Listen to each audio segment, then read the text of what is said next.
Peace, peace, family. Welcome to another episode of the Grind Podcast, brought to you by the AI3 Leadership Academy. I am your host, Anthony Ireland. But before we get started, I'd like to encourage all our listeners and supporters to please like, rate, subscribe, and even leave us a comment on our iTunes or SoundCloud channel.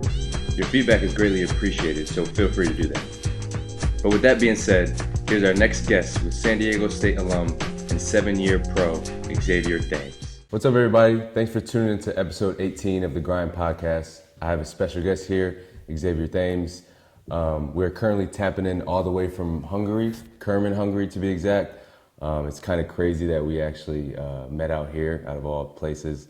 But without further ado, I want to welcome and I appreciate you coming on, man. No problem. I know we've been trying to get this thing going for about a month now, but finally worked out. So yeah, let's jump right into it, man. So you grew up in Sacramento, California. Yep.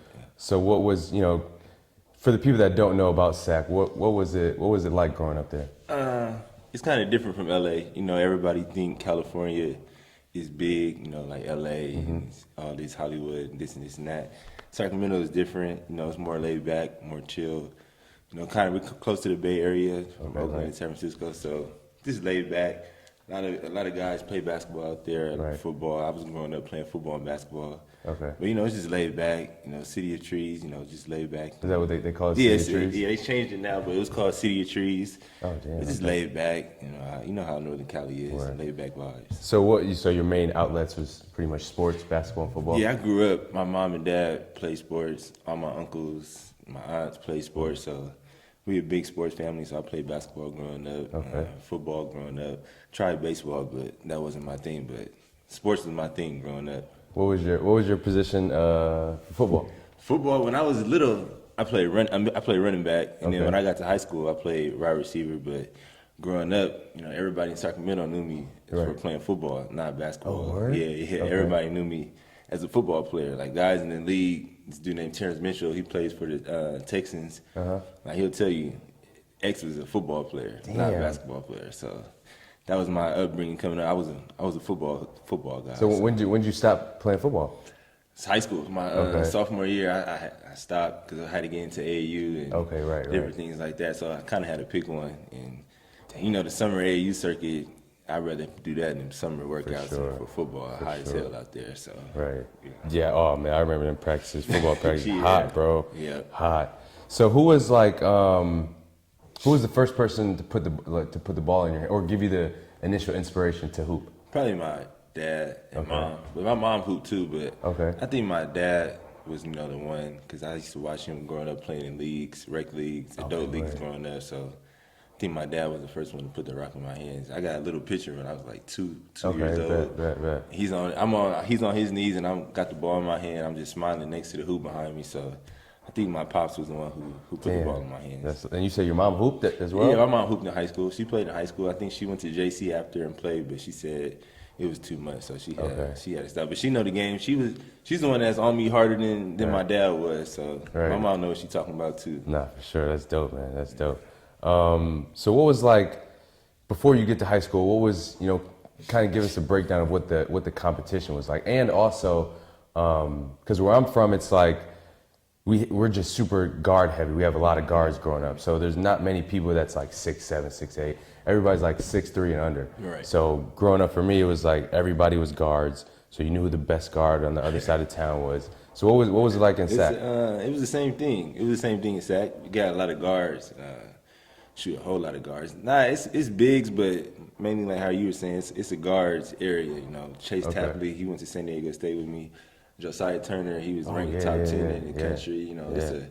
It's a whole plethora of guys that could hoop in Sac guards. Right. So growing up, it was me and Chase, Okay. the two top guards. Growing up in Sac, everybody wanted to know who was better, this and that. But it's crazy because me and Chase played football together when we was like 7, 8 years old. So we was good friends. But everybody trying to make it like this big rival. Damn. Who's this? Who's better? Who's that? But And same grade? yeah, same grade, same age, same everything. So that's when I got the chance to transfer to San Diego State.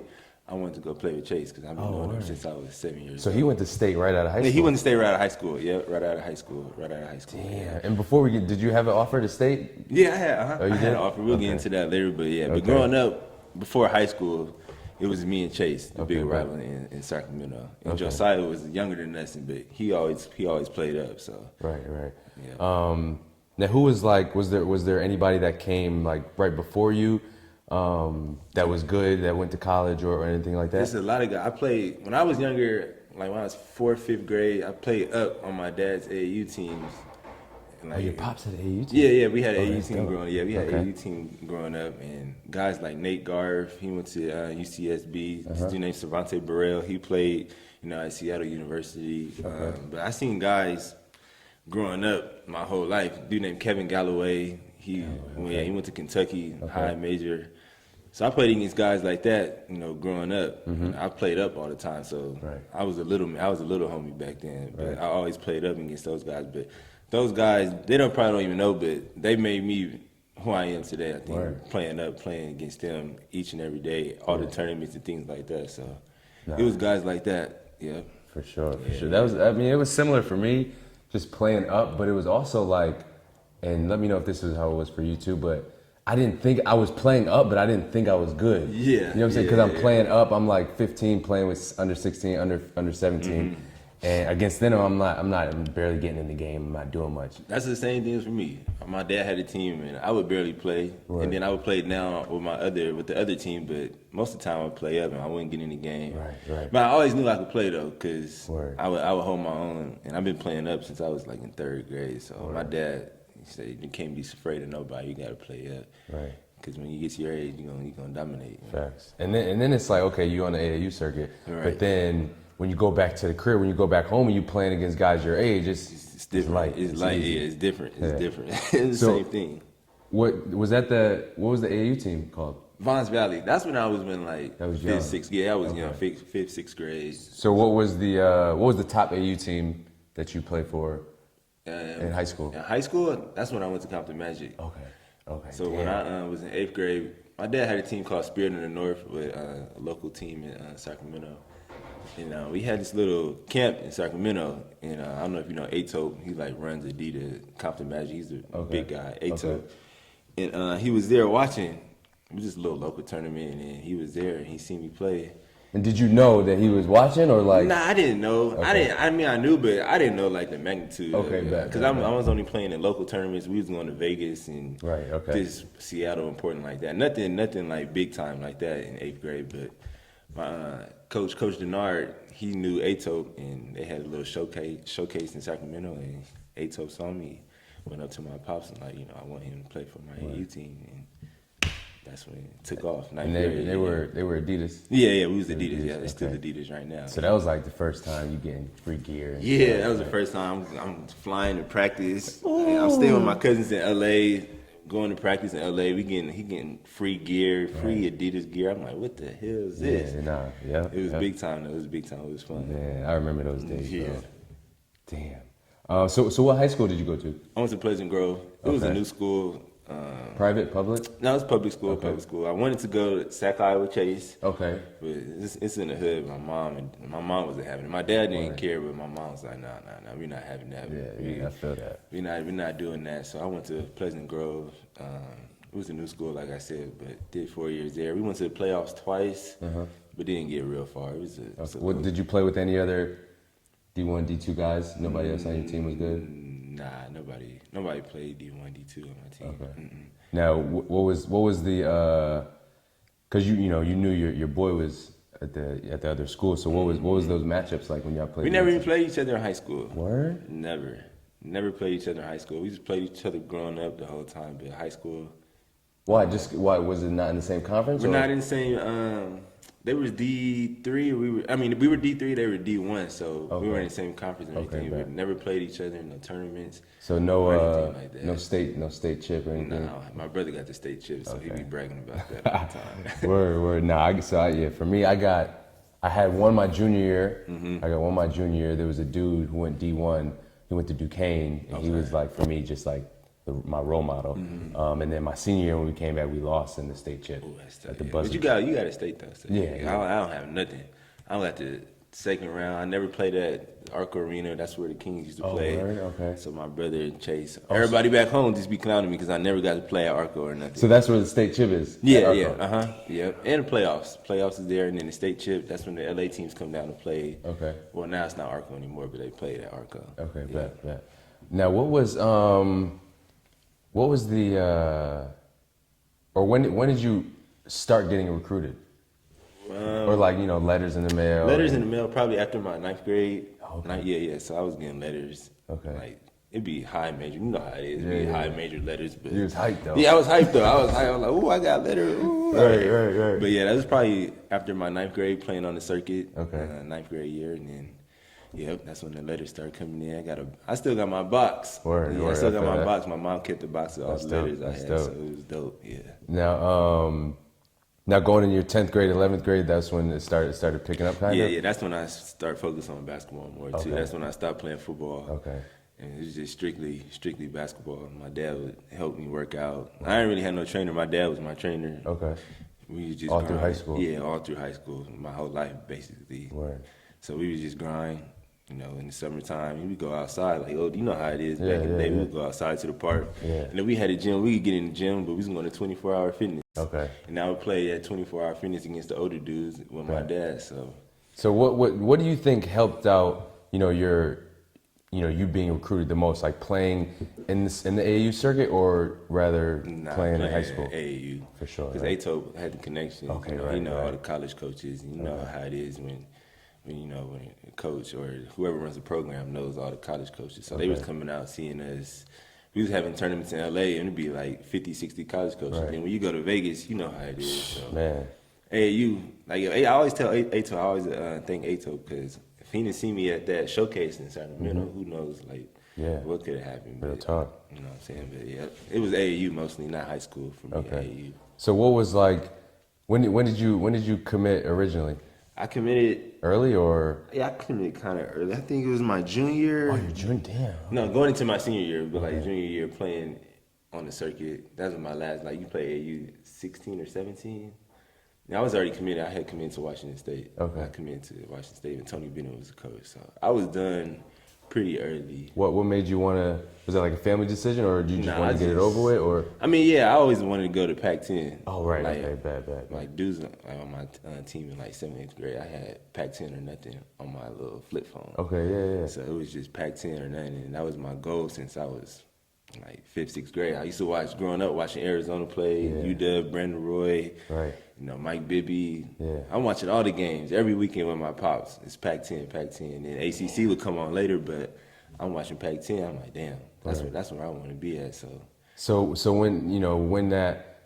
when it came true, you got that offer from Washington State. Mm-hmm. Did you how did you feel? Was it because that was your dream, and then you accomplished your dream at such a young age? Yeah, it was crazy, bro. Cause I headed down to Iowa State, UNLV, San Diego State, and Washington State. Washington was interested in me, but they signed Abdul Gaddy, Arizona. Arizona's a big program. Right. Cal, I didn't really want to be at Cal because that was too close to home. So Washington State was kind of the perfect fit for me. I took my visit there. I loved it. Tony Bennett, like I said, was the coach, and he was a good guy. All the assistants were good. So when I got that offer, I'm like, man, I don't see why not. Yeah. I've been wanting to play Pac-10. Back then, it's called Pac-10 since I was a little kid. So I was like, man, I'm going to just do it. Damn. Yeah. So what visits did you take? I went to Washington State. Was that the first one? This is my first one? Nah, I think I went to Iowa State for my first visit. Iowa State. I went to UNLV. And those are the only 3. I didn't visit San Diego State or anything. So those are the only 3.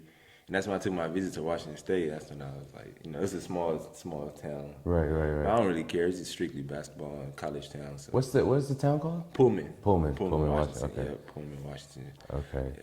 Yeah. Now, okay. So looking back, obviously everything happened for a reason. Mm-hmm. So what kind of, for a young hooper that's a senior that was and you were in that position, what kind of advice would you give him on making a decision go to the next 4 years of his life? Just go to the school where, coach is gonna let you play your game. Yeah. Let you rock out. That's what I would tell myself. Yeah. Growing up, I didn't know. We just know the Pac-12, Big East, ACC, but it don't matter if you go hoop. They gonna find you. Sure. They gonna find you. So that's what I would tell myself. But I wouldn't change anything. Yeah. I wouldn't change anything. Yeah. Now that's kind of like the message I try to tell like the young guys in my city is because like everybody, we get caught up in the hype and the biggest D1, the blue chip schools. But I mean, for me, I'm an example of going somewhere that they love you, the program is kind of on your side and they're looking out for you. Mm-hmm. So my coach I was in a position where my coach just let me rock. So that's kind of always been my message: is go where you're wanted. Because I feel like now. It even plays a role in how I am as a pro now. Like, if I went to a bigger school, because we both know guys that went to bigger schools that, maybe went to Arizona but averaged 5 for their career barely played. So it's like, you're on TV every night. But you're not getting in the game. Exactly. And like, at the end of the day, I think it's like, now that I'm in the position I reflect, it's like, you're constantly building your resume. Yep. So that freshman, sophomore, junior, senior year, when European scouts are looking at all those, your stats and stuff, that makes a difference. That makes a difference more than, he was at Kansas and he's playing on TV every night. Right. They don't really care about that. They don't care. So that's why I be trying to stress to the young kids in my city is like, man, just go where you're wanted. You go where you want it. Right. Where you want it. Where you gonna hoop. Yeah. So what was that transition like from high school into college? Crazy. Yeah. Crazy. I went in the summertime. Okay. To do like summer workouts before school. And we out here running stadiums, lifting weights, weights. I'm like, damn, this ain't nothing like high school. Right.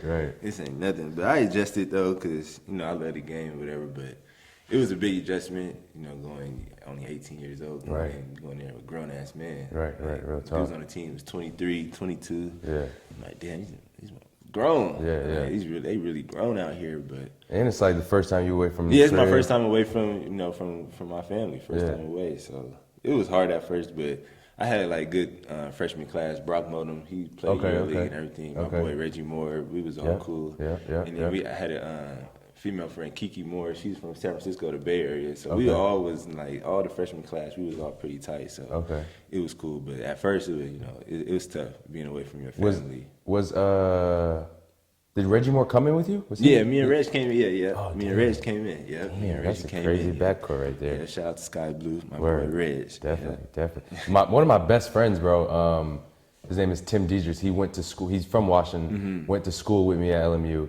And every time he's my best friend, so I FaceTime him maybe like 2 or 3 times a week. But he's always rocking Sky Blue. He know Reggie real good. Yeah, Reg doing his thing. He's a good dude too. For sure. I've heard none but good things about him. Yeah. Now, aside from basketball, did you know what you kind of wanted to major in beforehand? I mean, not really. I always wanted to get to the league or be a pro. So I was going to school. What did I go to school? Communications. Yeah. But it was like, I'm here to hoop. Nah, for sure. I mean, bro. I'm just being real. We being real. Yeah.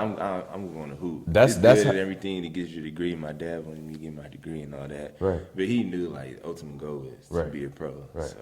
And I think like sometimes athletes get like ridiculed for saying the obvious. Right. But it's like the school is bringing me here to play basketball. Exactly. You know what I'm saying? Like, I'm not here to be in a classroom. Nah, I'm not here to be in a classroom. Right. Be a Stanford student, a grade A student. I'm here to hoop. That's what you run me here for. Right, exactly. But to hoop, you do got to get good grades. You got to do this and do that. But I'm here to hoop. Right, for sure. For sure. Basketball. No, and that's how it was. But I just know like people be feeling some type of way about athletes.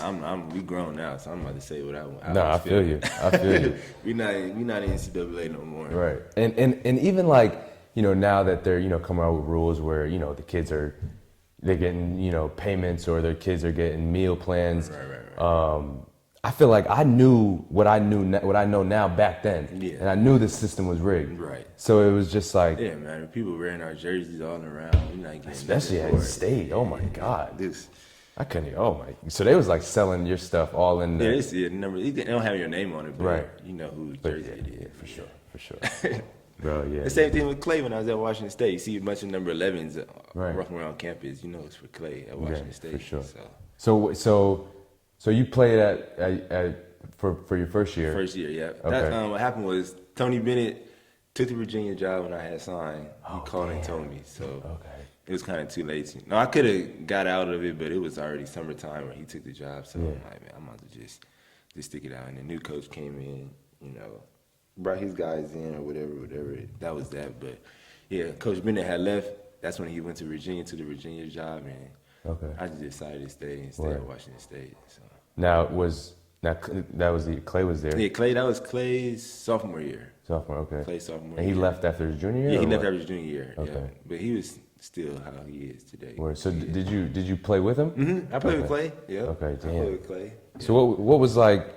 Did you know like, okay, this is a possible NBA player at the time? Yeah, they already told me like when I came in. Yeah, I already knew who he was too because he was from California and he played in the state. Okay. He had like 40 in the state. Damn. So, and then his dad was Michael Thompson. And, of course. So I already knew he was gonna be a pro, and just when I got there, I'm like, damn, this dude don't miss. Right. Like he wasn't missing back then like that. So I already knew he was 6'6", 6'7", long arms. Always could defend. Yeah. And then he could shoot the ball. So damn, that was the easy top 10 pick. You could see that. You can see that. Yeah. Damn. Okay. Yeah. So so you finished year one, your freshman year. Mm-hmm. Did you know ultimately you wanted to leave or? I wanted to be out Christmas time. Oh, you wanted to leave early. Yeah, I went home for Christmas.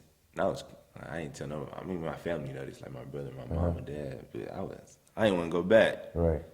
I did not want to go back. I was in there crying. Damn. Like, please, I do not want to go back. Right. But my dad, being a dad, my mom wanted me to stay. Don't let him go. Don't let him go. My dad's like, you got to stay, because if you don't, you're gonna miss out. You know, on half a year. You just got to finish out the year. True. And then we'll talk about it after. So true. I'm thankful he made me go back right. and do that, finish out the year. So, but yeah, I already knew I was out. Me and the coach really didn't see eye to eye. He wasn't using me. I feel like he wasn't using me the right way. So I just wanted to move on. But I wanted to be out Christmas, bro. Damn. My dad just said, "Nah, you got to go back and stick it out a few more months, and then we'll talk about it." For sure. I mean, that's a valuable lesson right there. Yeah. Just that alone, making you stay, stick it out, finish what you started, type of thing. Yep. So what Okay, so after the season, what was kind of? Did you like open your recruitment back up, or? Yeah, I had told. That's when my dad came out there to Pullman with me. Okay. So, we sat down with the coaches and everything. I think they knew I was going to be out because coaches know when you're not feeling it. So we did that. Then opened my recruitment back up, and then took a visit to St. Mary's. Oh, okay. Where Dellavedova and all them was there. I wasn't feeling that because I didn't want to be that close to home. That's like an hour and a half away from me. Then I took a visit to San Diego State. I already knew I was going to San Diego State. I had just watched them in the tournament. They lost to Tennessee. I'm watching Chase. Okay. Grew up. Your boy. Yeah, I'm watching Chase, Kawhi. Okay. They all got J's on. Everybody's, man, I'm like, ooh, yeah, I'm going here. Right. I already knew. I just took the visit to St. Mary just to take the visit. Then I took my last visit to San Diego State. Ato was there, my dad was there. Oh, okay. And Chase showed me love. Kawhi, Jern, everybody showed me love. Billy, DJ. So I was like, man, yeah, this is the place to be. And then you know how San Diego is. We don't need to say it. Oh, it's beautiful. Yeah. Everybody know how San Diego is. So yeah, that's how it went. Yeah. Word. What was it about Coach Fisher that made you want to play for him? Man, Coach Fish was on me in high school. Okay, damn. Yeah, Coach Fish came up to my high school a couple times. So wait, I mean, Coach Fisher's, for the people that may not know, legendary coach, Fab Five coach. Did he win one Fab Five or? Yeah, not with the Fab Five they didn't win, but he won with Glenn Robinson was there. Okay. So Hall of Fame type coach.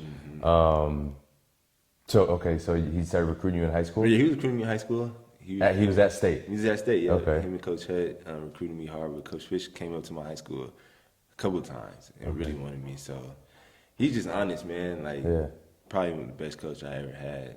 He still call and check on. It's not just the basketball part with Coach Fish. Just like everything. He still calls and check on my mom, my little brother, everything. He still calls and checks on me, his whole family, his wife and his son as well.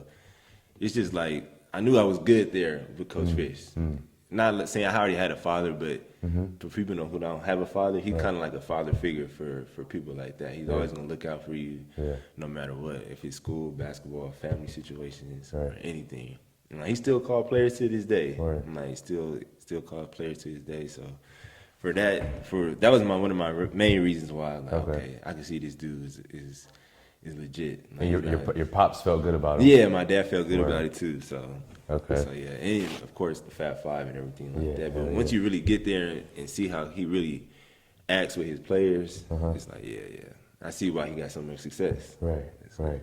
Damn, that's dope. Yeah, I mean, it's definitely the same for me. The coach that recruited me to go to LMU, I still talk to him to this day. We text here and there.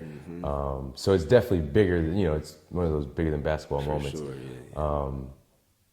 and I was just thinking when you were just saying what you were saying, why it's so important for just in basketball culture to have that kind of lack of a better term, but that father kind of mentality in a coach. Somebody looking out for you when you're going away from your family. Exactly. Yeah, for sure. So so what was it like when you had to sit out? Or first, who was on the team when you were sitting out? When I was sitting out, Yeah. Billy White, DJ Gay, Malcolm Thomas, a big dude named Brian Carwell. He went to Illinois coming out of high school. Chase Tapley, Kawhi, Jamal Franklin. Okay. This is squad. Yeah, that's an OD. So practice is OD every day. Summer was OD every day. So one-on-one is crazy. One-on-one is crazy. Practice is crazy. You got Kawhi going up against Billy. Then I'm on the other team going up against Chase Tapley from Sacramento, and then DJ Gay, he was nice too. Then you got Jamal as a freshman. Oh shit. Yeah, me and Jamal. Yeah, Jamal was there. So wait, Jamal's the same year as us? Oh damn! Yeah, wow, I didn't even know that. Yeah. Okay. So, okay. Yeah, that was my year sitting out, and we all like the younger. We had Malcolm and them, Billy. They was all older. DJ, they were older, like 21, 22, so they could do all the other stuff, but go to the clubs and all that. So it was me, Kawhi, Jamal, Chase, this dude named Alec. We all stayed like in the same apartments, up one floor from each other. So we all would hang out. Okay. That's how we all got connected. We still connected to this day. Word. Yeah. Now was it hard, like just obviously putting in the work, but then like just having to sit out and watch the games? That was probably the toughest thing to do. Like they on the road, you can't go travel. I think you can travel now. That's what's crazy. But like back then, when you sit out, you couldn't travel. So when they was on the road for like a few days, I was just be bored as hell. Like, nobody there, just chilling. But that's when I really got my work in though. Like the gym was open, I could always go in there and shoot. So I was just going there and shoot by myself after class or whatever, after tutoring. I would just grind. And that's why I think I got better sitting out that year. And that's when I was came into my sophomore year. I was prepared, but it was tough though, not being able to play in games and just sitting there watching Jimmer go off or going crazy. Yeah. It was tough, but like I said, it helped me in the long run. I feel like. So what was your, so you grinded that whole off season, and then what was your expectations, or how did they finish, and then what were your expectations coming? They lost to Kimba, and then that's when Kimba won the whole thing. Oh, that's when he went nuts. Yeah, we lost in the Sweet 16. Okay. That's what was tough. I didn't even go to we could have went, but I didn't even want to go because I knew I could have helped. Right. In some type of way. Right. Like Jeremy Lamb was on the team. Yeah. I just knew I could help. So I knew it was gonna be a tough game for us because Kimba was on that crazy run, and Jeremy Lamb was playing good at the time too. Yeah. So we was in the game. We should have won that game. Kawhi had some BS texts and some fouls, but yeah, they went to the Sweet 16, and from then on that summer, I was just all right. It's my time. Yeah. I knew Kawhi. We all knew Kawhi was leaving it. We knew Jamal was gonna be back. Chase was gonna be back, but Malcolm, Billy, and DJ, those guys were leaving. So. Now I was just coming in and taking DJ's spot as a point guard. He started, I think, all 4 years. So it was kind of a big load on my shoulders, but it's just basketball, so there was no pressure for me. But I was ready because I knew how hard I worked. So right. Yep, that was that. Just coming in, trying to be ready after I sat out. Yeah. Now who was the starting five the year you started playing? Me, Chase, Maul actually didn't start at the beginning. Really? Yeah, but I'm gonna say Maul. Okay. Deshaun Stevens, he plays okay. over here. Yeah. I'm missing somebody else. I can't remember. Was Jamal always wearing the long sleeves? Yeah. Even since back then. Yeah, he wore the long sleeves back That's then. crazy. But yeah, we had a pretty good team. Now, you finished that year all conference honors. Nah, not. Did I? I might have. I think you did. Probably, yeah. I think it was like second team. Second team, second team. Now, where did you guys finish that year? I think we finished second. Then we went to the tournament and lost in the the championship that year. I think. I don't know. We old now, bro. But we always were pretty good. But I know we went far. We was always in the top 3 for sure. Okay. Then we went to the tournament that year. That's when we lost to NC State. Okay. They had Lorenzo Brown. CJ Leslie. Yeah. They had a squad. They had a squad that year. They had a squad. Yeah. Damn. But I think I averaged like 10 points or something that year. Uh-huh. That's when Jamal really kind of like took off, and Chase was always good at San Diego State. So okay. That was like the third option. Okay, word. Yeah. Now, what was after that season, sophomore season? What was your main focus to try to take that next leap? Just working on my jump shot. I always could get to the basket. Was that kind of like the that was a knock on me. Knock on me coming out of high school with my jump shot. I could shoot the pull up, but not that consistently. So my whole thing was just getting my jump shot better and getting stronger, and just keep on grinding. Right. Just doing the little things that I needed to do. But just my jump shot was the main thing. Because I always could get to the basket because of my size, getting smaller guards and shoot over the top or shoot a floater. But my main thing is working on my pull up and getting to my mid range.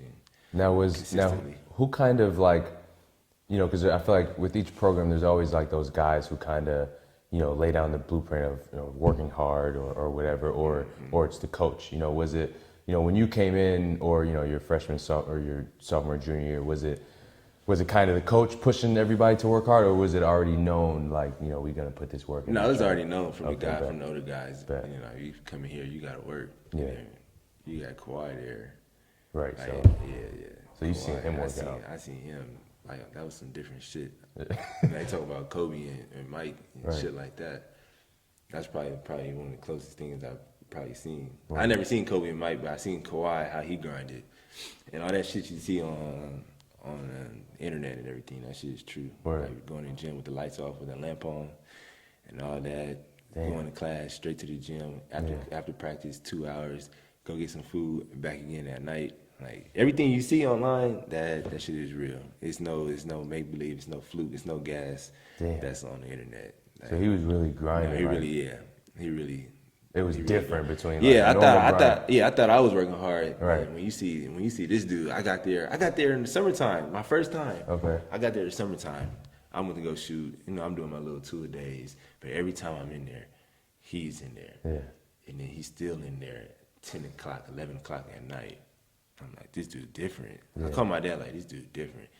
Like he going. And when that was kind of like he wasn't on the radar. He was on the radar, but not like that. Yeah. Not like that. But when you see how he worked, it's no surprise like where he is right now. 'Cause that shit is ridiculous. Yeah, no. Yeah.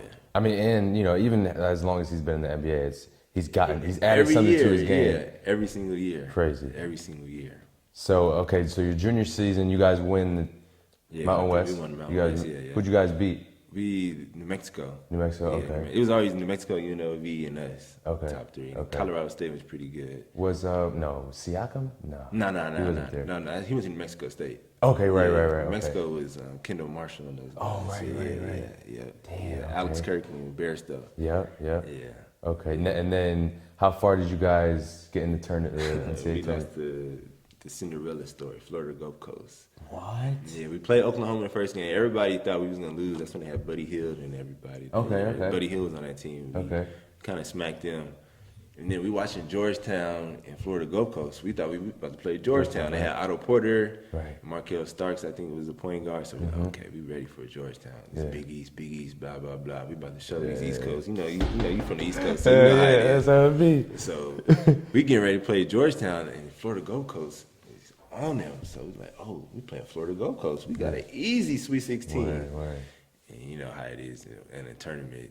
Duke fans was there watching us. The other teams were just cheering for Florida Gulf Coast the whole time. So we playing against the crowd. Everybody going Florida Gulf Coast. And they was just on us. They had a good run, throwing lobs. Yeah, that shit was crazy. They would hit some crazy shit. Yeah.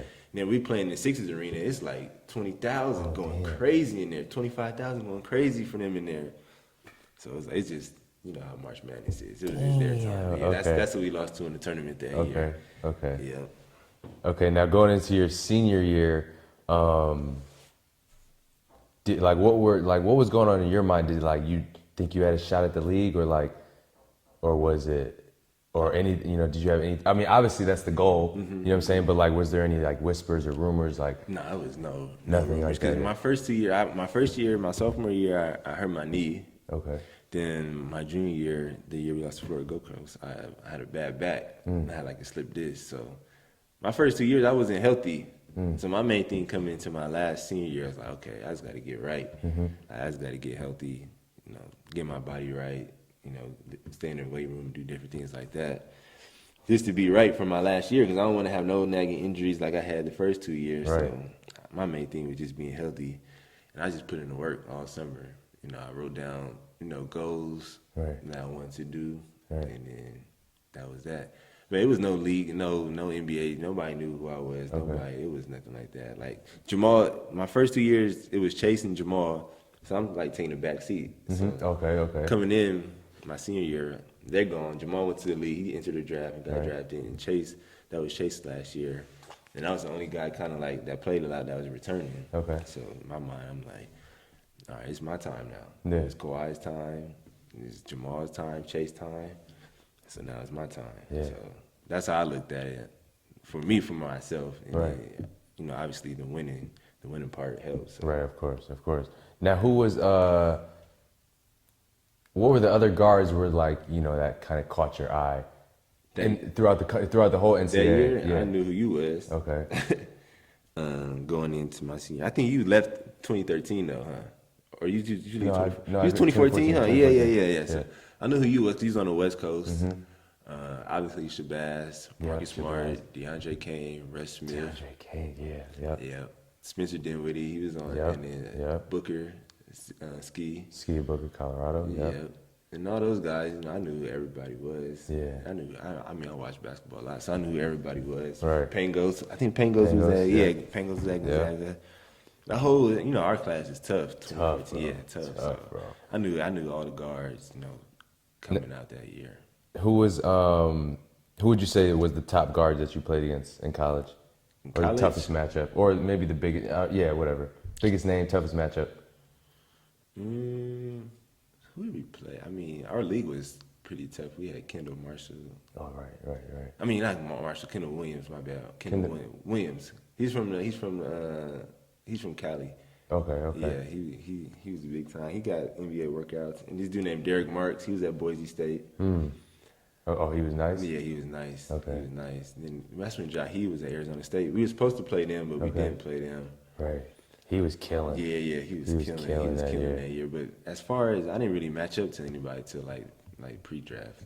Okay, bet. Now, who was or what was your most memorable game at State? Probably the last game in regular season. Who was against New Mexico. Okay. For the championship. For the conference chip? No, not for the conference. Regular season. Okay. For the regular season. It was the last game, senior night. Oh, damn. All my family there. At home? Yeah, at home at San Diego. My best friend there. My brother there. He was in JUCO at the time. He came to the game. Oh, right. Mom's there, Pop's there, Grandma. Both my grandma was there. Everybody there, senior night. We was down 20. So I'm like, damn. I'm going out bad. Bro. I'm going out bad. Yeah. And then you can see the game is on YouTube. We just switched to a 1-3-1 zone. And it just messed them up. And we just went on a 20-1 run. Okay. Ultimately came back, won it. Fans stormed the court. Damn. Brother on the court. Hey. Everybody on the court. My best friend Wade on the court. That's it was fire. Crazy. So that was probably my most memorable game, like as far as the team and stuff. Right. We won the regular season with that, and it was my last game in Viejas, so that was big. Damn. Did they retire your jersey? Or not yet. Not yet. Okay. Probably not. I mean, Kawhi and Brandon Heath, like the only really ones. Brandon Heath. Yeah. That he was way before. He wasn't way before, but I knew who he was though. Bottoms to get buckets. Yep. I remember hooping against him in the summertime. Okay, so you guys Mountain West Conference champs, and that you got Mountain West Conference Player of the Year. Tough. Yeah. First team, and you got defensive team. It's tough. Yeah. So what was like? Were you always just good at defense, or like? Yeah. Was it just natural, or? I think it was natural. Okay. And my dad always had quick hands, and I like using my quick hands a lot too. Okay. And then just defense. My mom always told you, don't be letting nobody score on you like that. Like she'll yell from the stands like, that's enough. Right. So like it's just a pride thing. Like you're not about to get scored. I'm not about to just keep getting scored on. Right, I'm gonna take a foul or something. So it was just in me, I think. And then my favorite player growing up was Gary Payton. So, bet. So I seen what he did. So that makes sense. Damn. So man, what was the first matchup going into the tournament that year? We played New Mexico State. I don't know if Siakam was on that team or not, but we played New Mexico State. Then in the second round, we played North Dakota State. They had upset somebody. Okay. And then that's when we lost to Arizona in the Sweet 16 with T.J. McConnell, Aaron Gordon, Rondé Hollis-Jefferson, Tarzuski, yeah. Brandon Ashley. Squad, that crazy squad. Yeah, squad. So that was my last game, Sweet 16 in the Honda Center. Lost by like Nick Johnson. Okay, yep. Nick Johnson on the team. So damn. Yeah, it was a tough year, but it was a successful year. Right, for sure. The program and stuff. For sure. Now you now getting into post college. What was, kind of explain what was your process of like, just getting an agent? Was there any like recruitment or how was that process for you? They was recruiting me throughout the year. You know how it is, but I just let my dad and mom handle all that. I just wanted to focus on the year with my teammates and stuff. But they was recruiting me a little bit. They would call me here and there, but I wasn't really trying to talk like that. So Right. My dad was handling everything, and that's when I made my decision. Cause he was talking to the guys beforehand, this and that. So I just went, who I was most comfortable with, and who my dad and mom was comfortable with. Right. So. No, and I think we've talked about this off the record, but like I think that's just a process that maybe now people are more prepared for it, but like when we were coming out, there was just no help, there was no assistance, like other than your family, and like realistically, like my mom didn't know nothing. My mom and dad. I mean, they knew, but they don't really know. Right. So and I think a lot of most of them are lawyers in general, so they know how to persuade you, they know how to talk. So everything sounds good, and they can sell you a dream. So that was tough for me coming out. But yeah, I had my family to lean on as well. Right, yeah, it's same thing for me. So the game's over. You go back home, or you go back to state to work out. Yeah, I was going to Vegas. Okay, so you went straight. Impact, yeah. Okay, yeah, you was at Impact. Okay, getting ready for the draft. And how long were you at Impact before? I was actually going back and forth to San Diego Impact, but I was there all the way up to the combine. Okay, that was like end of May. Okay, so season was done in like March, April. So I was there like a month and a half, 2 months working out, getting ready for the combine. That's dope. So you was just like, I'm locked in. Yeah. Basically, like it's time. It's go time. Yeah. I'm on the radar now. Like everybody know who I am. Yeah, facts. I got a chance to get to the league. Scouts calling, Coach Fish, and everybody's agents calling. It's go time now. So right. Now it's crazy. Damn. Yeah. Now how many NBA workouts did you have? 15. 15. Yeah, I ain't never gonna forget that. 15. and like I didn't have that. I only had 7, but I mean that for me it was just like. It was just all I ever wanted. Looking back on it, it's like, damn. Like that's the dream. Yeah, like I'm out here going from city to city. Yeah. City to city, Boston. Then I'm going to Detroit. Then I take a little break. Then I'm going to Utah. Then I'm going to Sac. Then I'm going all the way to Brooklyn. Then I'm going to New York. It's crazy. Yeah. Damn. Crazy. Then I'm going against like Shabazz. Right. You're going against top guards. Samaj Christian, Russ Smith. Right. And these dudes know who I am. So I'm like, damn, they really watch. They really was watching this. Yeah, facts. It's just crazy, though. It was a crazy time in my life. Yeah, word. Yeah. No, likewise, same. I think for me, the toughest matchup I had was Russ Smith. Mine too. I was in a Clippers workout with Russ Smith. Yeah, mine too. And I mean, it's just because he's so explosive. Yeah, you know what I mean? So he would like split the defense, and I'm splitting the D, but I'm laying it up or dishing it off. He's splitting the D and trying to dunk on you. Yeah, same size you damn near. Oh my God, bro. That was my first workout. Okay. It was in Miami. We had to get up at 4 in the morning, 4:30 in the morning, and we playing full court ones with this dude, Russ Smith. Oh my God. I'll never forget that shit. Oh, bro, that's a nightmare, bro. Yeah. Russ Smith and probably Shabazz was probably my toughest people I went up against in the workouts. Yeah.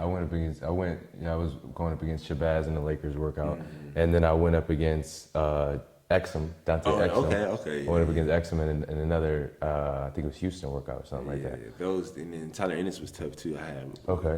Went up against him in Orlando. Okay. Yeah. So how long was it? Okay, so you had 15 workouts leading up to the draft, and then you went to the NBA Combine. And what was that like?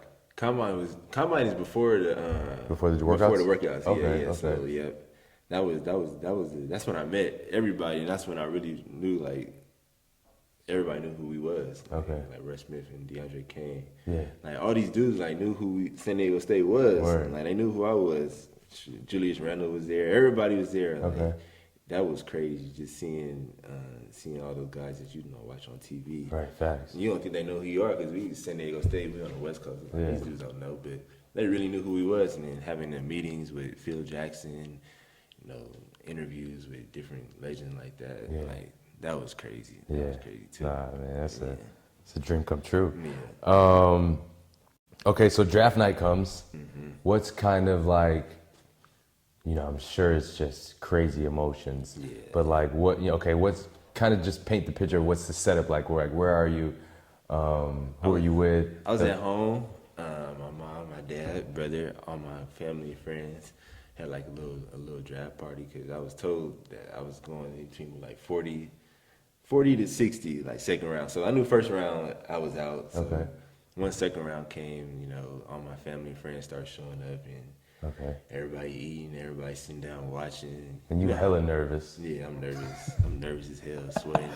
40, 41, 42, 43. And I seen like guys like Jordan Clarkson drop hella far. Russ Smith dropped far. Yeah, Russ did. So I'm really getting nervous. I'm like, oh, damn. Oh, shit. Right. Oh, damn. It might be bad. And I'm outside. I went outside. I had to get some fresh air. And all that. But yeah, I had a little draft party. It was crazy. Up in Sac? Sacramento, yeah. Okay. Yeah. Okay. It was in Sac at my parents' house. But yeah, it was crazy. And then, so your agent called you first, or you hear it from the TV? This is crazy. I had went outside. It was like 57, okay. Like towards the end. Damn. So I'm outside. Oh God. Woj, this was before Woj was on ESPN, okay. So he was just tweeting before everybody got drafted. Okay. All the picks, tweeting. So I'm outside. It's like 59th pick. I'm like, man, let me just look one more time and see if Woj tweet my name. I look, it said Xavier Thames. Ooh. I said, oh. And as soon as I looked, my phone rang. My agent called. Okay. And then that's when I had ran in. I told my mom and dad, like, they about to say my name. Everybody going crazy. Everybody gathered around the TV. Right. And it said 59th pick, Xavier Thames. Damn. Everybody's going crazy. Right. I was crying. Hell yeah, bro. I seen my pops cry. Okay. Just being happy, mom crying. Damn. Everybody was going crazy. Oh so my God, that's fucking dope. It was a night I'll never forget. Yeah.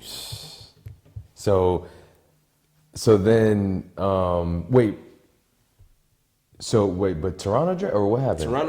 Toronto, yeah, but they traded the pick to Brooklyn. Okay. So that's okay, what so and then what's like the process after?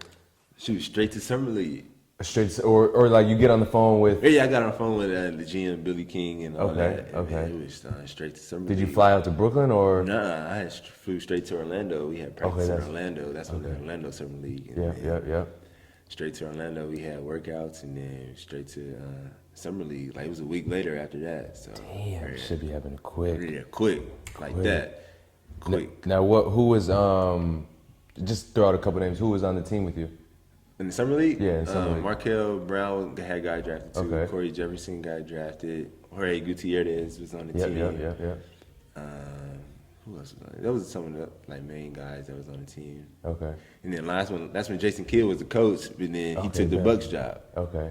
I mean, Jason Kidd was cool. I had to work out with him. We were from the same kind of area. He's from Oakland, but I'm from Sacramento.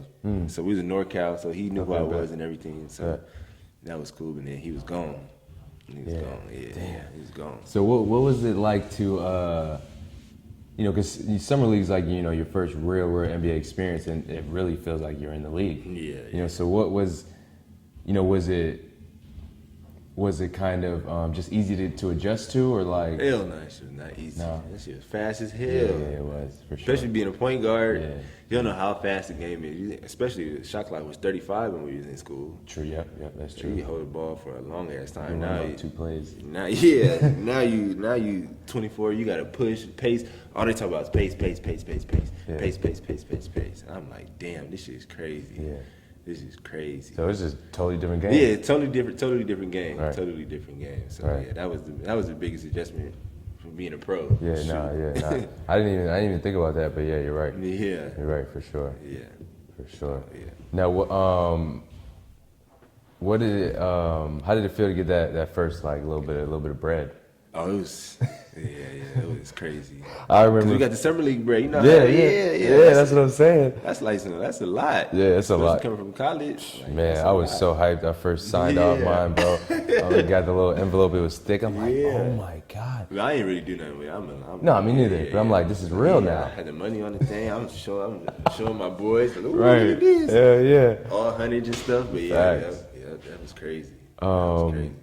So did you get like a good shot, a good opportunity playing in the summer league, or? Yeah, I played a little bit, but they had, like I said, Gutierrez, and then Darius Morris was on the team too. Darius. Yeah, Darius Morris was on the team. Okay. But I played, like 20 minutes a game. They gave me some run. But, Word. Okay. Yeah. Okay. Now summer league ends, and how take us through like what's going on in your mind, like is it because you're it's like, damn, I don't know if am I gonna stay here? Like it's kind of like a lot of unknown things going on. Yeah. So what's kind of going on in your mind? There was a whole bunch of unknown, but I kind of knew that they wanted to do the little draft and stash thing. So Okay. They had told me after summer league they wanted me to send me overseas, and then the following year, you know how it is, they just be telling you stuff. Right, My agent telling me stuff. Ultimately, had to go overseas and do that, but they said I would come back the following year. They'll give me a contract. Okay. But you know how that go. Yeah, facts. Yeah. But yeah, that was that. So I had to get my mind prepared for being out the country. So. Now what was it? Now I mean you didn't know anything about. That. You didn't know Spain was the top league. You didn't know none of that. Yeah, I didn't know none So of what that. was the feeling like signing your first? I ain't know. I want to be in the league. So I'm like, Okay, right, I'm same. Like, all right, whatever. I'm going here. I'm just gonna do this go here. 1 year. I'm Right. gonna kill. I'm gonna kill this Spain league. This and that. I didn't know, bro. Right, I didn't know. Right. Like I knew like my agent told me like it's one of the top leagues. But I don't know nothing about no European basketball. I don't know nothing about no Euro League, Right. Euro Cup, Right. none of that. So I'm going in like, all right, I'm just gonna do this year, get out of here, and then sign a contract. Then I'll be back in, and then I'll be in the league. Yeah. This and that. Not knowing shit. Like Right. ACB is Tough, bro. I ain't know nothing. Right. Nothing. And it's a totally different game. Yeah. Like compared to college.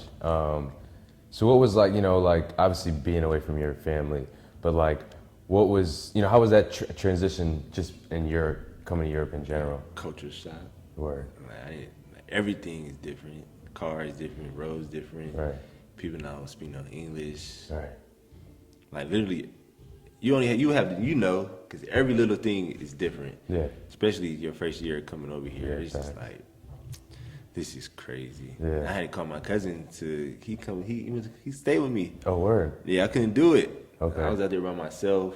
Yeah. I couldn't do it. I had my cousin. He stayed with me till was it March? February, March? Yep. Okay. March. It was tough though. Yeah, bro. That was tough. That was one Yeah. of the toughest times of my life. Yeah, no, I mean, And basketball wise. yeah, bro, for me too, bro. Like, I was in France, another tough league, but I just wasn't prepared for it. No. Like I wasn't prepared for the business aspect, you know, how to be a pro, you know, how to act like a pro off the court, on the court. It was everything. Everything, bro. Like for me, it took this one player we had. He was a vet, Jason Rich. You know I played against him. So he came to our team probably like December, and you know, by that time I'm already like you checked out. I'm already like gone mentally. And so he pulls me aside, and he gets there. He's a vet, so he gets there and he's like grinding before and after. He comes in killing. So I'm like, damn, this dude is nice.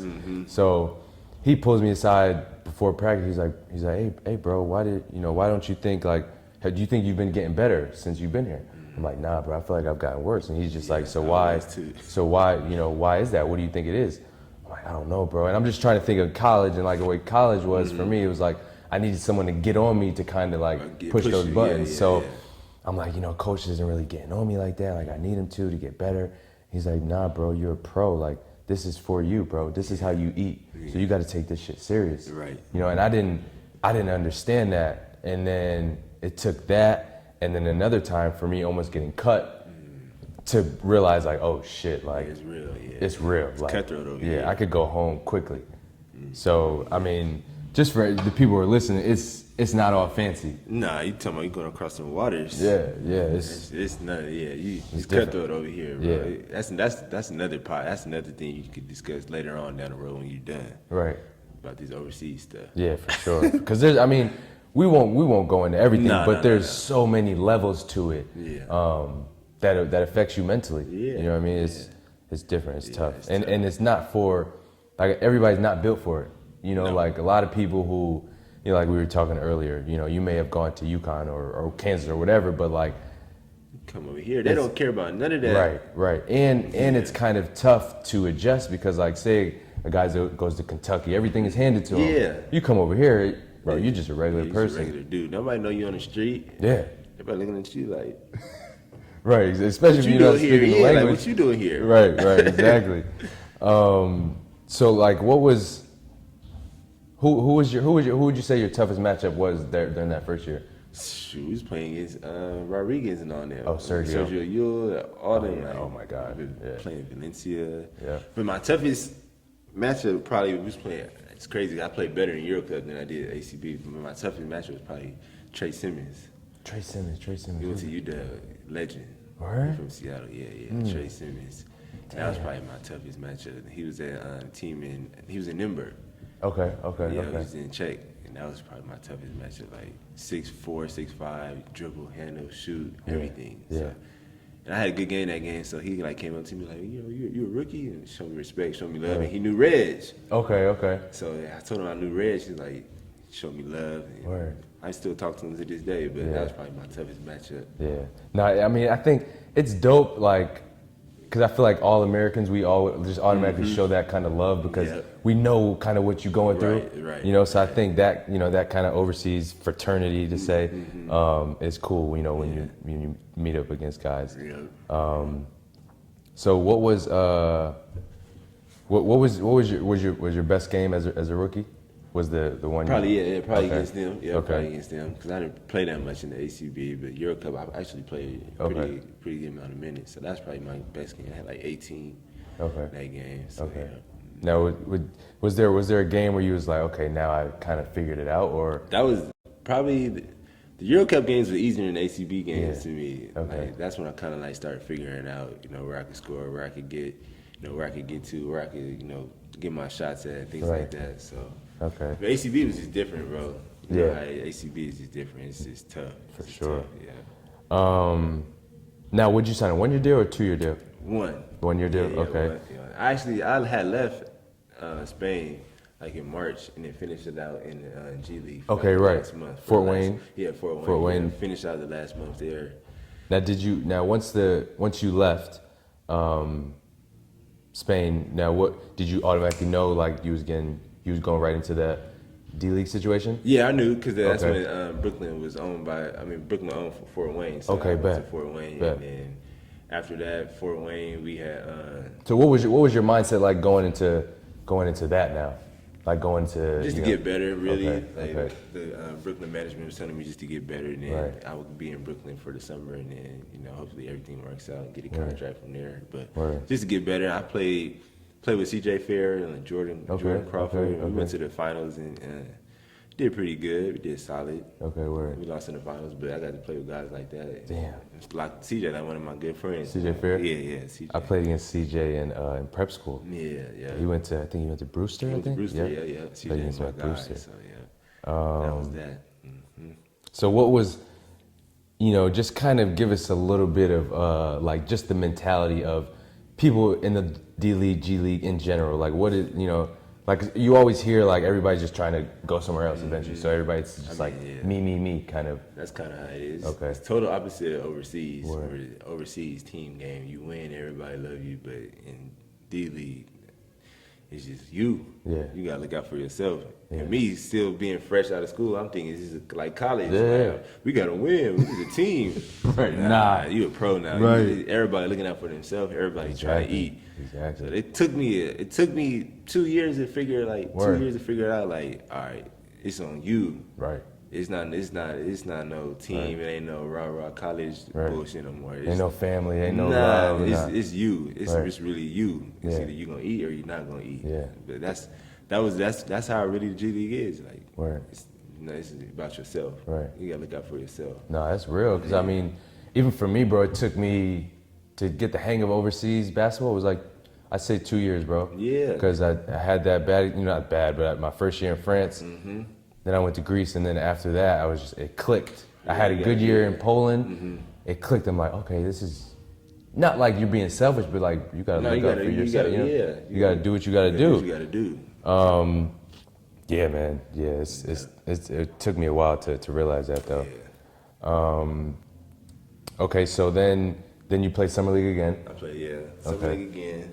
Darius, it was crazy. It was me, Darius Adams, and Ryan Boatwright. Oh damn! So it was crazy. That summer was crazy. Didn't play that much. Now, where was Darius Adams coming from? He was coming from overseas. He was coming from Spain. Okay, he was in Spain too. Yeah, okay, he's coming from Spain, Baskonia. So it was me, him, and Boatwright. Me and Darius barely played. Boatwright played like majority of minutes. Did Boatwright? He just got out of college. Yeah, he just got out. Okay, He just got out. I think he had signed. Then they had signed him, so I'm like, damn, I for sure ain't getting signed. Word. So that's when I figured out like they was moving on, and it was time to move on, and that's when I went. That's when I played the G League because I can't go back overseas yet. My mind was immensely ready to go back overseas that following year, so that's when I did the G League though. What team were you with? I was on Fort Wayne still. Fort Wayne again? Yeah, because I knew all the people there, all the coaching staff there, so I did Fort Wayne again. Me and CJ did Fort Wayne again, so that year was cool. It was tough. You know how the league is with politics and stuff like that. Right, I played a lot, and then they brought in John Lucas. So John Lucas gonna come in. Yeah. And then I just stopped playing. Damn. Yeah, it's just politics. Right. It's John Lucas' son. Yeah. That's how it be, bro. Yeah. That's how it be. So you played in the G League again, and then you signed MZ. MZT, Macedonia. Macedonia, okay. Yeah, they was in the Abba League, and it was in Euro Cup. Okay. And that's when it clicked for me. Okay, bet. That's when everything started clicking for me. Okay. That's probably one of my best years as a pro too. And you signed a 2-year deal? Yeah, 2 year. Yeah, okay. 2-year deal. Did you guys win it? Was that where you won it? We won it the domestic championship. Okay. And then we finished Abba League in like 8th place, I think, which is pretty good for Abba League. Yeah. Now, what was it? When that switch clicked for you? What was it? A particular game? Was it just like a conversation or what? No, I just went into that year like, all right, it's time. Figure it out. Yeah, it's time to figure it out. Right. Like, I was 23, 24. Like, you a grown ass man now. Yeah. Like, it's no more kid shit. Yeah. It's time to figure it out. And my dad told me the same thing. Like, it's time to go over here and it's time for you to figure it out. Handle business. Yeah, business. Yeah. So that was that. That was a tough year though.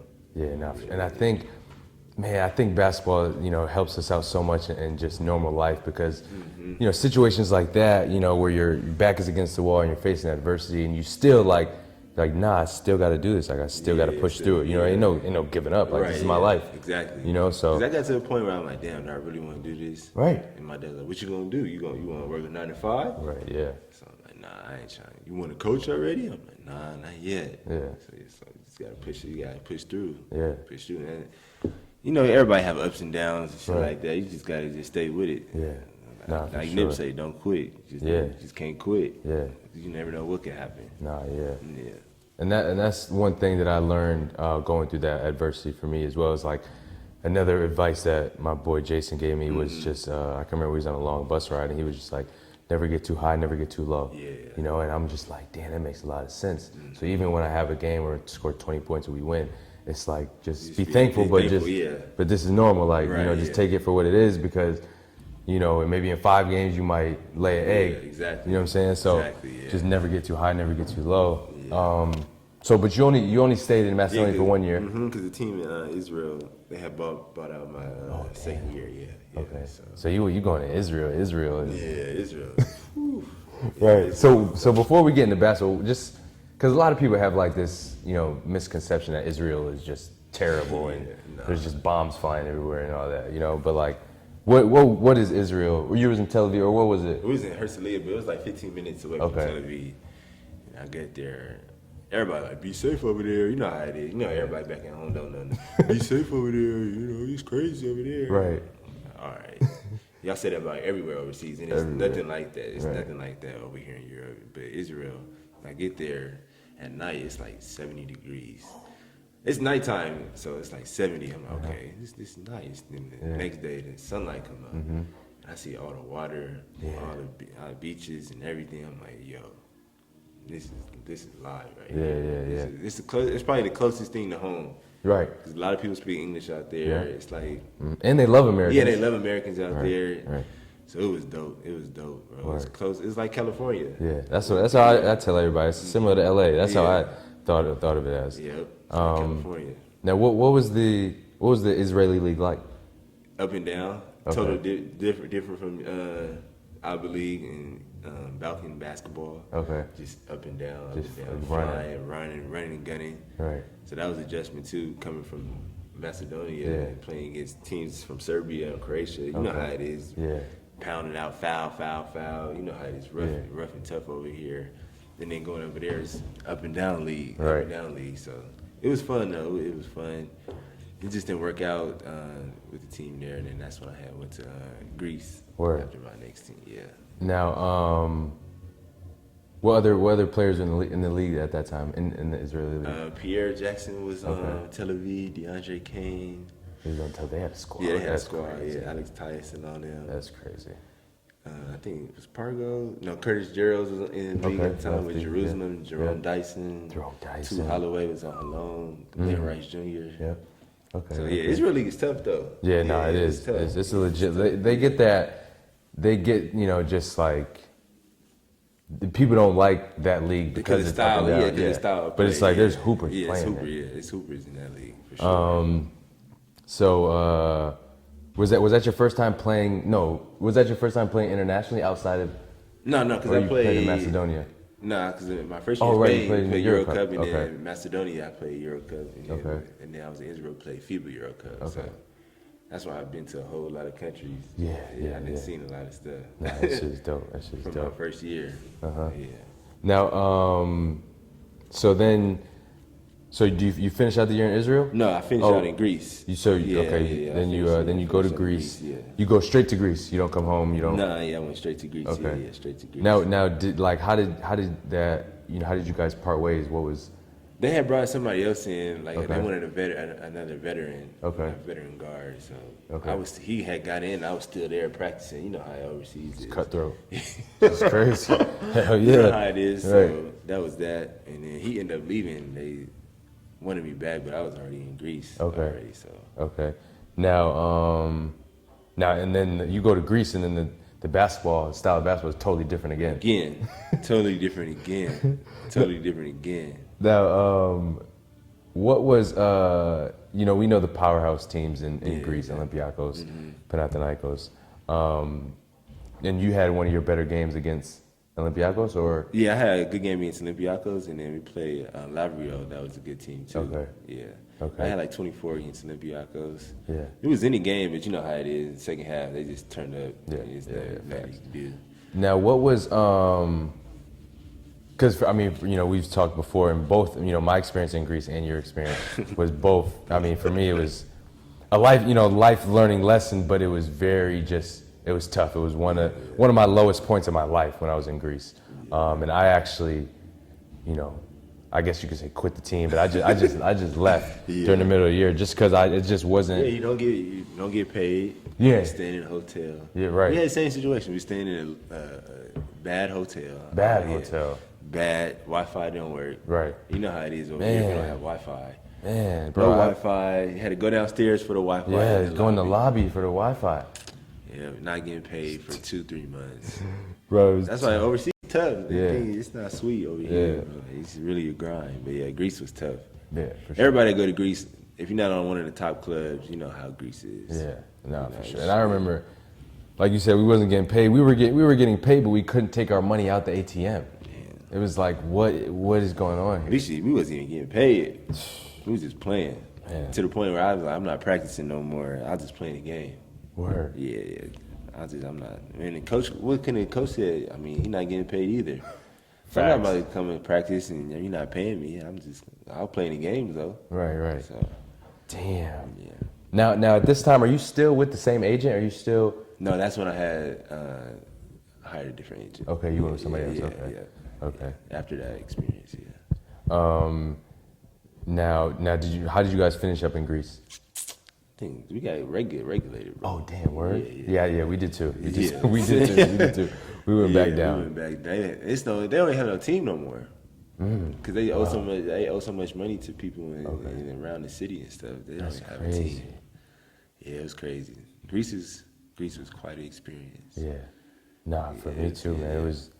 Yeah, like I said, man, one of the low points of my life, not even basketball, just in my life. Right. I was just questioning myself, like, damn, do I want to do this anymore? Man. Like, what's going on?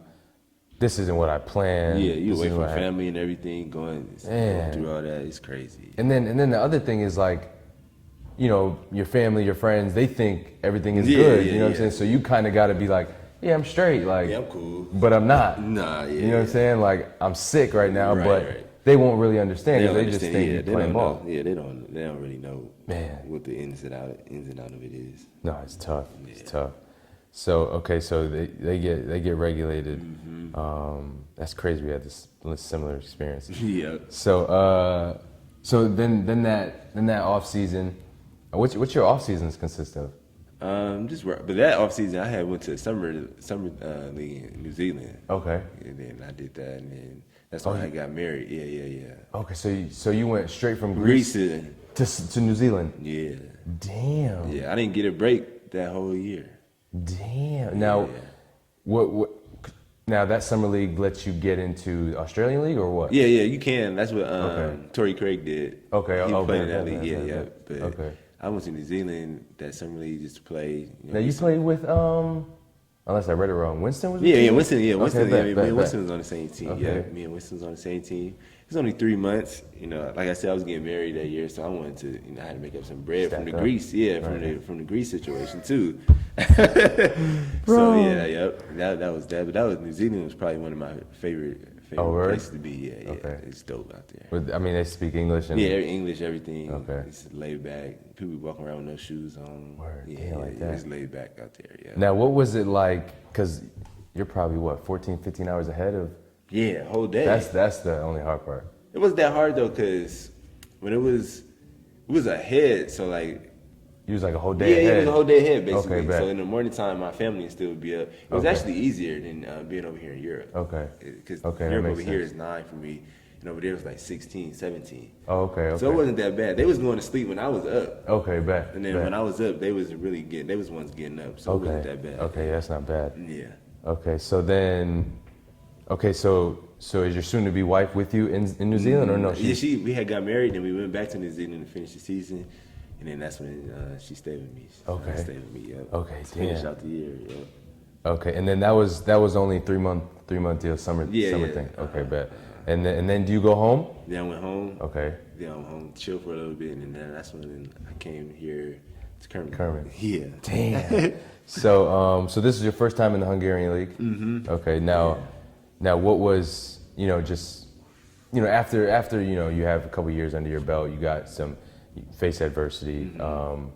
Now, what kind of was your mindset coming into this season or that season? That season, they was already doing good when I had got in. Oh, so you came in late? Yeah, I came in late. I came in late, like November, December. Mm-hmm. They was already doing good. So my main thing was just keep them where they at, mm-hmm. first, second, and try to get to the championship. Mm-hmm. And then that's what we did. And I think it was a successful year. And then that's when wifey was with me. That's the first time I wasn't by myself over here. So. Yeah. That was good. So it helps to have somebody over here. For sure. So that was a blessing. Now, how was the because it's always tricky coming into the middle of a season, mm-hmm. With players that already got their identity, already know everything, So what was how was that for you? Just coming in and getting adjusted to the team, like not wanting to do too much, but still wanting to. That's my personality. I didn't want to step on nobody's toes, so I'm in here not being aggressive because they already got their team. They first place, second place, so I'm like, okay, I'm just gonna do it. I'm gonna play defense, get guys involved. I'm open, I'm shoot, and then that's when my friend TJ, he was like, man, you got to hoop. Like nobody gonna care. Do what you do, and that's when I really started to really like get into it, and that's when we kind of took off. Yeah, we won like 8, 9, 10 games in a row. Damn. In the league, so yeah. But coming in, like you said, it's tough. It's tough, bro. Yeah, it's tough. You don't want to step on nobody's toes. Right. Do nothing out of the ordinary. Right. That's just my personality. Some dudes don't care. They come here, come to get it. Right. Me and you, we the same, so we're not gonna do that. Right. No, exactly. Yeah. Now, what was I gonna say? So you guys finished the year. How'd you guys finish the year up? We lost in the finals. Okay. Yeah, one of our big dudes had got hurt. Falco had beat us in the finals. Okay, so, damn. Yeah, still, it's still good for Kermit. Right. Hell make the finals. Hell yeah. Go far like that. So. Right. Now, for me, bro, I didn't know much about the Hungarian League before I came here. But now that I play here, it's a solid league, bro. Yeah, it's solid. It's like legit. Yeah, it's solid. Like better than a couple of leagues that I played in. Like I always think, I thought Poland was better than this league before I came here, but this league is better than Poland. Yeah. It's a lot of dudes in this league that go from here and make a jump. To like VTB league and leagues like that. Facts. Germany league, BBL. So like it's no slouch off. Nah, for sure. Okay, so then you guys finish second. Yeah, finished second. Now you go back home for your off season. Now what was? Okay, no, this isn't COVID yet. But so then you signed to Latvia, Riga. And did you know you were playing Champions League beforehand? Yeah. Okay. Okay. I knew they was playing Champions League, and that was crazy. That's when Cheyenne was pregnant. My wife was pregnant. Okay, right. Time. Yep. Damn. So Zan. Lil Zan, yep. Lil Zan came. Yeah, Lil Zan was born in Latvia, Riga. So. Damn. So you had a baby during your season. Mm-hmm. Oh my God. That was crazy. Man. That was crazy. So talk about no sleep, like you're not even focused on basketball. Actually, Zan was born during COVID. Okay, so this is like March, January, or Zan like was born March 3rd. Oh damn. And okay. The season was kind of over like a week or two. After but that. I did have to play a game when Zan was born. I didn't get no sleep. I left my shoes and some more shit, bro. It was crazy. Not even focused. Not even focused. Just worried about Zan. Damn. That was That's something tough, right there. man. Yeah, that was tough.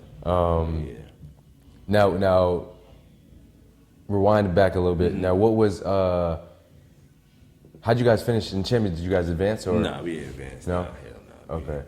So what was the toughest matchup or team that you guys played in? Bamberg. Bamberg? Bamberg was in our. We had Bamberg, Nizhny, Novgorod, VTB, Tenerife. Oh damn. Jeez. Yeah, and Nymburk.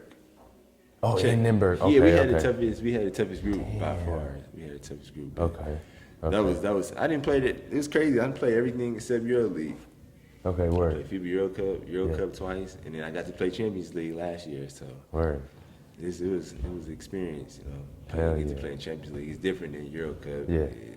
Now, which one would you say that you think is, outside of Euro League? Yeah. Man, I don't know. That's tough, bro. Yeah. I think Champions League and Euro Cup might be the same level, but I don't know. It's something about Champions League. It's different. Yeah, something about it, bro. It's different. Something different about Champions League.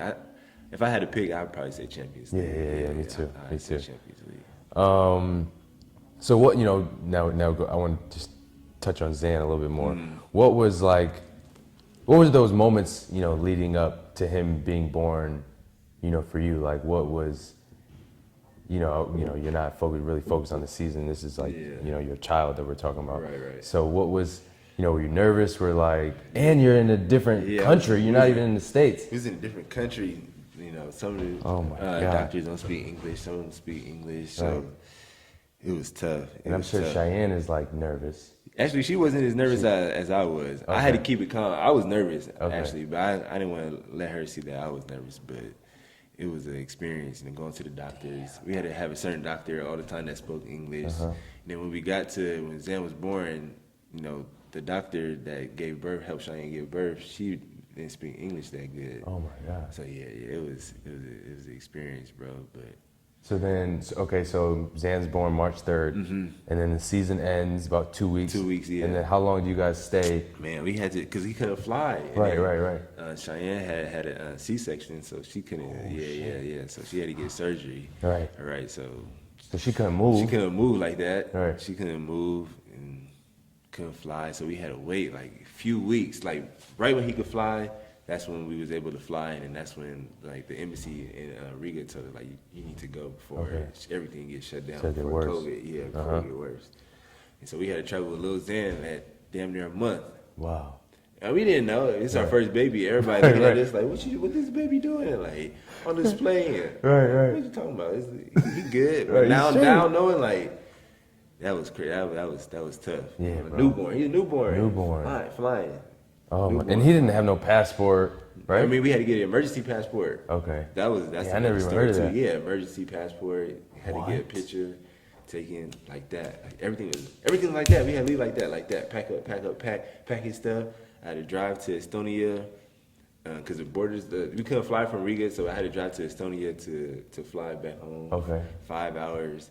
The whole time, Cheyenne was in the back with Zan. Zan sleep. Sometimes wake up crying because he's hungry. Right. That's a story. Damn, bro. So you drove. So then you just left the whip. Yeah. He had rented a car. Okay, we could leave it at a rental car place. Okay, bet. We had left the whip and then got to Estonia and then flew from Estonia to Frankfurt. Frankfurt got stuck in Jersey. Okay, Jersey. Okay. All the COVID stuff. It was madness. It was madness during that time. So. Damn. Yeah. That's crazy, bro. Yeah. Now, okay, so. Like what was it, because obviously when you have a child, it changes your whole life. So like, how did Zan have an impact on how you play basketball? Like if you ask my family, I play totally different now. Word. Like totally different. Word. Like I'm much more aggressive. Yeah. Even like little things, like everything is just much more aggressive because I got him. I don't know what it is that just brought it out, but he just brought it out of me. Like, I just like flipped to a whole nother person on the court. I still act the same off the court, but like when I'm on the court, it's like a whole nother person. Cheyenne always joked with me, something we should have had Zan sooner. You would have been in the league. So she said that all the time, but like. I'm just like, because everything's for him. Right. It ain't just for you or Cheyenne no more. It's all about him. So everything is different now, bro. I can't explain it. Like people who have kids, like they know it. You can't really explain it to like you have a kid. It's just like everything is just for him. Like that's love that you never feel before. Like having a child like that, and it's my son too. So it's dope, bro. I was talking to my friend the other day. And she just had a newborn, and she was just telling me just like how her perspective has changed and how just the way she moves, everything, how she thinks is obviously all for her daughter, So I'm just like, and then I was writing the outline. I'm like, damn, I gotta ask X this question because I know it had to have a change on how you play, it did, and that makes sense. Just being more aggressive. Right. I gotta get it for him. Right. And then he gonna be looking at me when he get older, like you can't be out there playing soft and stuff like that, being tentative and things like that. So, right, hell nah. Because he gonna be watching. Facts. You know, Facts. So okay, it works. So that's a positive impact, man. Yeah. Okay, so now after you have that experience, COVID. Now, I mean, this was a off season unlike any other. Okay, let's just put it out there. Teams were lowballing guys, because they didn't have enough money. But I just think that's an excuse. I mean, maybe it might be. We don't really know. Right, but we don't really know. But I think it's like an excuse because players is like, okay, that makes sense. Yeah. Your budget is probably a little COVID. right. Yeah. So why did you ultimately choose to come back to Kermit? I knew everybody here. Okay. I knew all my teammates and all the staff here. So I wanted to get it out the way too. I didn't want to be waiting. Yeah, facts. Especially with Zan. Right. I didn't want to be waiting and then COVID year. Yeah. Still guys sitting at home right now. Facts. Like a hoop. Yeah, like a hoop. So yeah. My whole thing was I got a child now. I gotta go somewhere. I don't have no time to be sitting waiting to play Euro Cup, Champions League, and we was already in FIBA Euro Cup, so that was a blessing too. So I was just getting it because Zan, I had no time to be waiting, to be thinking, who's this, who's that. It's about Zan now, so that's why. Ultimately, I had a couple of other offers, but this was the best offer. Now, how soon did it come? I think it was like May. Okay. That's early for me because I usually don't sign until like June, July. So it was like really May, end of May, I think, May, June. So it was early. And did you know Trav before? Nah, you didn't? Okay. Nope. I mean, I knew who he was because I used to watch them play last year, but I didn't like know him. Okay. Yeah. But when you were Coach Ziga, he was here before when you were here? No, he wasn't. Oh, he wasn't here? Coach wasn't here. Okay. It was another dude named Matthias. Okay. He had another assistant. Okay. But Ziga wasn't here. He was here the year before I was here. Right. Yeah. Damn. Okay, just winding down, man. What kind of, we've talked on the phone, but where do you what expectations do you have, or what do you see in your mind as we come to the end of the season, like with us? Yeah, with us. Yeah. You funny, bro. Well, right now we in rhythm right now. Right. Me and you playing good, Trav playing good, everybody playing good. So just get to semifinals or finals. Yeah. That's one of my goals I had wrote down for the second half of the year. Yeah. Semifinals or finals, and Right. you can go from there. Yeah, but I think with all that's going on in the world today with COVID and not being able to do nothing, just be here in Kermit. Nothing against Kermit, but you can't go anywhere. Right. Things like that. It's tough. So, it is tough. Yeah, it's tough. So just for us, just trying to get to the semifinals or the finals would be huge. Nah, for sure. I think we're just like a wild card team. That people don't really know they're what sleeping to on expect. us. Yeah. So we get into a situation where we're playing.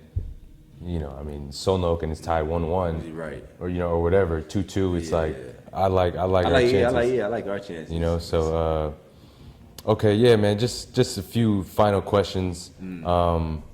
What advice would you give like a young up and coming player that wants to be a pro in Europe? What would you tell him about just some advice you'd give him? I would tell him do your research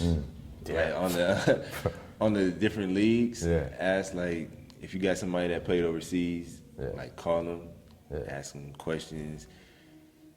Get on Eurobasket, learn the different leagues, Euro League, Euro Cup. Just look at guys that have been playing over here that, you're saying that they league, but they're over here now. Just do your research. That's really it. Just do your research. Right. And you got to embrace being in Europe. You got to That's embrace. a good point, bro. You got to embrace being in Europe. So don't be trying to stay up and watch the NBA games. If you up, you could watch the East Coast games, but don't be staying up till 4, 5, 6 in the morning watching games. Watch a EuroLeague game. Right. Watch a Euro Cup game. You don't have to this watch, but at least turn it on. Yeah. Just so you can embrace the European, culture, Right. basketball, and then also like with food and stuff like that. Just try different things when Yeah. you're over here and do your research, Right. because like me and you, we didn't know what it was coming over here. So that's Nah, what for sure. that's what I would say. No, that's a great point, man. Because I think, you know, like you said, like embracing the culture is huge, because not only, you know, because basketball is basketball, right? But like, you know, the people of that community or of that club or that town, they can tell the ones that like really, you know, are open to talking about the culture or whatever, you know. So, and I've noticed like you do that very well. Like you can talk to anybody on the team, you know, and like that's rare. Yeah, you know what I'm saying? That's rare as an American. Yeah, you but those are do things that, that like keep you at it. You keep a job like that. You know, so like outside of basketball, there's more things to it. So I think that was a great point. Also, okay, what would you, if you could speak to X coming out of college, what's like 2 things you would tell him? Oh, Well, one or 2 things, whatever. probably for me, sit down with multiple agents. Like, don't just have your pops and mom do all the work. I mean, not all the work, but like have me like actually sit down and call different guys with his agency that you probably would know. Just probably do that. Sit down with more agents, bigger agents, guys that you know that been in the game a long time. That's probably the only thing I would do different. No, likewise. Everything else, you know, smooth. But everything happened for a reason, like we talked about. Facts. And I mean, it's just a tough time that you're in during that time where you're leaving college and then you got to sign with an agent. Yeah. And then it's you know, and then I mean, at least you know your mindset. My mindset is just like NBA. You know, so. You're not trying to hear anything. Nothing. No, you're not trying to hear no overseas, no nothing. Right. It's all, especially like for me, I'm coming off Sweet 16. We just lost to Arizona. I'm like, all right, it's time to get to the league now. I'm not thinking about no ACB league. Nah, hell no. Yeah, I know. I'm thinking about NBA. That's it. And then I had the workouts, combine, and all that. But just sitting down. I'm not saying I made the wrong decision, but just listening to what others have to say. Nah, for sure. Yeah, for sure. Yeah, I mean, me too, man. Me too. If I could, that's one thing that I would like to just, you know, tweak or just go about it a different way. You know, because at the time I thought, you know, everything was all good. You know, I was like, I probably won't even need an agent. That's why. I did my job. Right. I did my work. Right. So I'm just thinking, you know, like I'm just trying to put myself in those shoes. Like, it's hard to just like really know the questions you have to ask. Right. Yeah, it's just hard. It's just a difficult situation. Yeah, it's difficult. And you can't, you know, it's hard to prepare for that. You know, because you can reach out for help, but it's like you have to really go through it. Yeah. And then, you know, fuck up and then learn again. Right. You know. Right. And for me, I've been through, I think 3 agents. Okay. I've had 3 agents. Yeah. So it's been. I actually got sued by my first agent. Yeah, bro, I got sued because I didn't leave him the right way. Yeah, and I'm like, what? How is there a right way to like, bro? You're fired. You know, like I don't want to do anything, and then sue me for $5,000, bro. Right. Yes. And I'm just like, crazy situation. Yeah, it's crazy. But so and you know, this is something we also talk about, just like visualization, speaking things into existence, and you touched on it earlier. But just like how has you know writing down your goals, like physically writing down your goals, impacted you and how far you've gotten this far? Like we talked about, I did it in college. I had it in my notebook. Like when I'm going to class, one of my notebooks, I open it, and every time I would see my goals, and every day I see it. You know, I had it written down, you know, on my dresser when I was in school, on my nightstand. And every night before I, you know, went to sleep, I would read it, do this and do that. Every day. Since the season came, I accomplished all my goals. I said I want to average 17 and 4. I think I did that. I want to get Player of the Year. I did that. I wish I still had a paper. I wanted to get drafted. I did that. I wanted to go to the Sweet 16 or Elite 8. I went to the Sweet 16. Yeah. So everything that I wrote down actually really happened. So, nah, that's dope, man. Just because, like, I think there's just a higher power or something that goes into just writing down your goals and then seeing it, reading it every day. And then also because a lot of people can do that, they can write it down. Right. But also it's you're putting in the work. You're sacrificing time with family, with friends, going out, partying, but you're in the gym, So, and I mean, for me, there's been countless I could think of just, even in high school where everybody's going to the football game Friday night, but I'm going to the gym with my younger brother, So be little stuff like that make a difference. Yeah, for sure, man. So not only physically writing it down, but also putting action behind, what you want to do, what you want to accomplish. Right. Yeah, man, that's very powerful. But bro, we've been up here for an hour and 30. Appreciate you coming on, man. Nah, you are, bro. Just to talk, man. No, but it was dope, bro. It was dope. I definitely appreciate you, man, for sure. It's all love, bro. Yep. It's all love. Word.